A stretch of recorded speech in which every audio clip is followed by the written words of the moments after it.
Le célèbre commentateur, le Keli Yakar, nous avait appris, donc dans les vidéos précédentes, que parce que l'homme et la femme ont été créés à partir du même ciment, du même corps, eh bien, ceux-ci vont avoir une tendance à vouloir s'unir, s'entendre, se compléter pour, quelque part, se rappeler de leur origine, on va dire, d'un matériau, d'un ciment commun.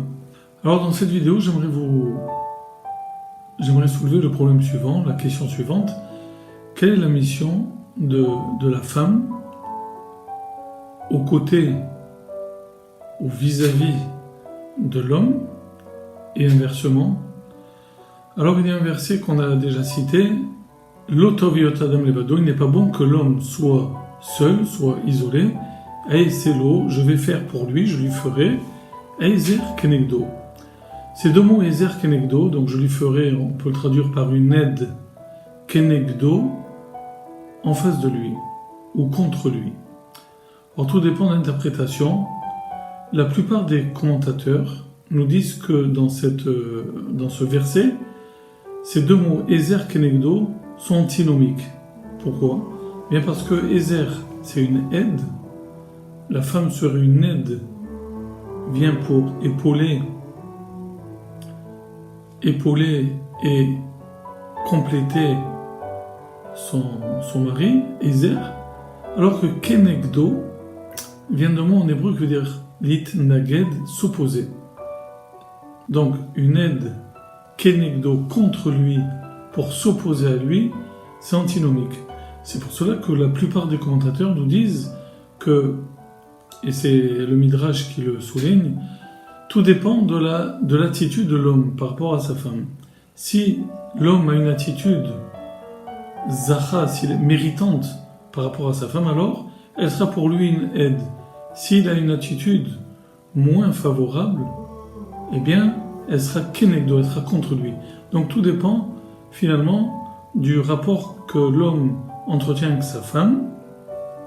C'est lui qui va, en quelque sorte, conditionner le rôle de son épouse, ou bien Aizer, une aide, ou bien Kenegdo, ou bien contre lui. Il y a un commentateur qu'on a déjà cité, c'est le Keli Yakar, donc, qui nous dit la chose suivante. Il nous dit le mot Kenegdo rappelle un autre mot de la Torah. Le roi David nous dit Shiviti Hashem, j'ai placé Dieu, les Negdi Tamid. Donc le verset peut se traduire par j'ai placé Dieu en face de moi. Et donc le Keli Yakar dit que dans ce verset, ce mot Kenegdi, les Negdi Tamid, ne peut pas avoir le sens d'opposition. Dieu n'est pas en face de moi en tant qu'ennemi, il n'est pas opposé à moi.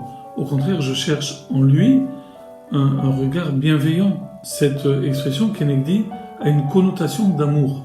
Celui que l'on aime, on le regarde en face. Lorsqu'on discute, c'est face à face. Quand Dieu parlait à Moshe, c'est panim, el panim, un visage en face d'un autre visage. Eh bien, donc le Keli Yakar nous dit que la femme sera Aizer, une aide, non pas contre lui, comme l'avait dit précédemment la plupart des commentateurs, mais Kenegdo en face de lui, vis-à-vis de lui. La femme et l'homme se regarderont, les cœurs se répondront, l'un sera face à l'autre dans une position de dialogue mutuel, d'entente mutuelle et d'amour mutuel. Ceci pour nous, on va dire, est également une leçon. Lorsque nous sommes dans un endroit, quelque part, attablé ou dans un restaurant, eh bien, il vaut toujours mieux avoir sa femme en face de soi, plutôt qu'à côté de soi. À côté, elle serait en opposition, mais en face, je l'ai en face de moi, et j'ai cette relation, panim, el panim, visage en face de visage, cœur en face du cœur, pour justement montrer combien la femme doit être importante, de la même manière que Dieu, dans le célèbre verset donc de Tehillim, j'ai placé Dieu Kenegdi, les Negdi Tamid, en face de moi toujours, pour justement montrer que le but, c'est d'avoir un dialogue et non pas l'inverse, et non pas une opposition.